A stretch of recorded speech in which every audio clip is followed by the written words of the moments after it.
Salut à tous, c'est Benki de la sellerie. Tout simplement, on se retrouve pour ce nouveau tuto de surpiqûre.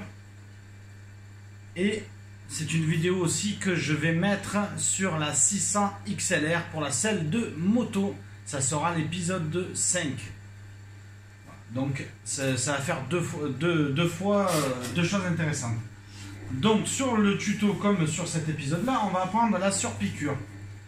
Donc hop, comment on fait sur la selle de moto. Je vais zoomer et vous allez voir un petit peu mieux. J'ai peut-être un peu trop zoomé. Alors pour ce faire, on va choisir le pied qu'on a envie de prendre. Donc moi je prends généralement le gros pied et je prends la moitié du gros pied. Je le fais à l'œil. Des fois c'est pas évident. Et on va commencer là où on a besoin de commencer, c'est-à-dire au niveau du trait qu'on a matérialisé, donc ici que vous voyez, et qui va être en fait la jonction du morceau de devant. On peut le faire plus loin, mais moi je vais attaquer d'ici. Pour cela, on va faire un point d'arrêt. Voilà, j'en ai fait deux. Hop. Avant cela, on a vérifié la canette. Et voilà, c'est parti.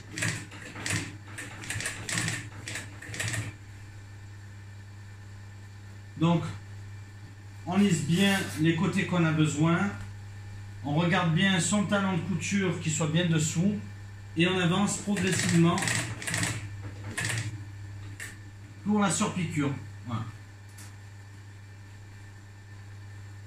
Bien évidemment, on essaie de mettre la même tension de partout. Sinon, on va avoir un problème d'irrégularité et ça va se voir à l'œil. Donc, quand on tend, on essaie de tendre comme il faut.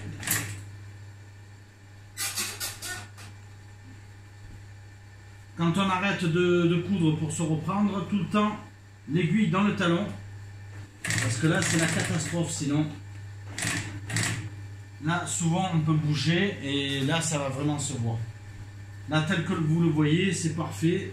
La surpiqûre me plaît bien. Et des fois, les microns qu'on a besoin, ben, ça se voit à l'œil nu lorsqu'on va le tendre sur la coque.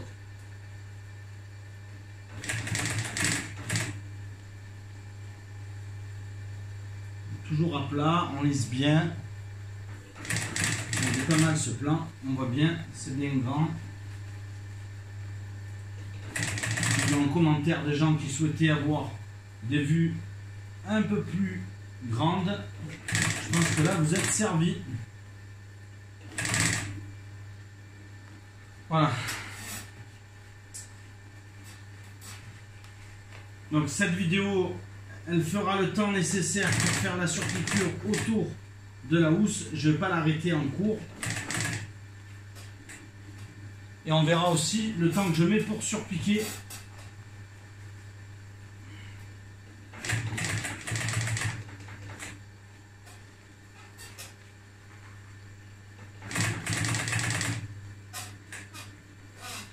Donc ce qui est bien dessus, c'est que je ne peux pas raconter de salade au client. Il voit vraiment le temps que je passe dessus. Donc c'est un côté assez pratique, surtout que le client, je lui envoie systématiquement les photos et les vidéos. Donc pour les vidéos, il y a le lien direct sur le YouTube. Ou alors je copie le lien du YouTube sur le Facebook. Et aussi, vous pouvez voir les vidéos sur le site internet www.lasellerie-tout-simplement.com. Donc on tend bien, on vérifie bien que c'est plat et on continue. On essaie d'aller doucement avec la pédale. Alors c'est vrai que cette machine est quand même assez rustique puisqu'elle date de 1974. C'est vrai qu'une Adler nous permettrait d'avoir un point régulier parce qu'il y a un variateur sur la pédale. Là, c'est pas le cas, je voulais une machine en fonte. J'avais appris une partie de mon apprentissage dessus. Et dès que j'ai eu l'opportunité, je l'ai reprise. Voilà, on continue à tendre, à que ça soit bien plat ici. Bien plat ici. Voilà, on a un peu moins de problème parce que j'ai mis mon côtelet à l'arrière. Mais sinon, il faut faire attention. Souvent, on a tendance à passer par-dessus, surtout quand on débute. Comme ces tutos sont essentiellement faits pour ceux qui souhaitent débuter en sellerie et voir comment on réalise de la sellerie garnissage. C'est pour ça que j'insiste bien sur les défauts ou sur les problèmes que j'ai pu rencontrer lorsque j'étais en apprentissage. Et comment y parvenir. N'hésitez pas dans le commentaire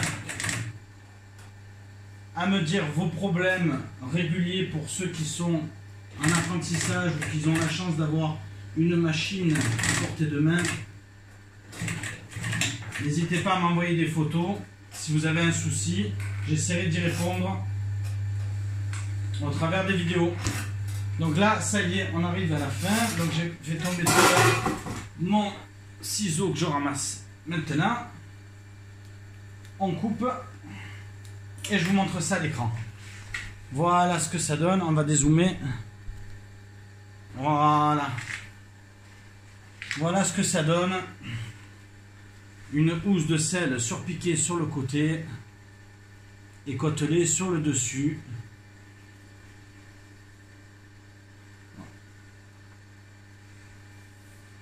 J'aurais préféré faire des points un peu plus larges, mais j'avais que ce fil là. Donc par la suite on va s'équiper avec du fil spécial qui est garanti 10 ans. Jusqu'à présent je l'utilisais essentiellement en sellerie nautique. Là on va s'équiper sur les couleurs on va dire primaires pour la moto.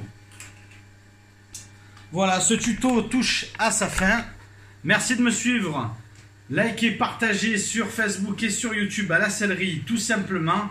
Et on se retrouve pour une prochaine vidéo, soit sur un tuto ou soit sur un nouvel épisode, certainement le 6, pour vous montrer l'agrafage. Merci à vous et à bientôt. Salut!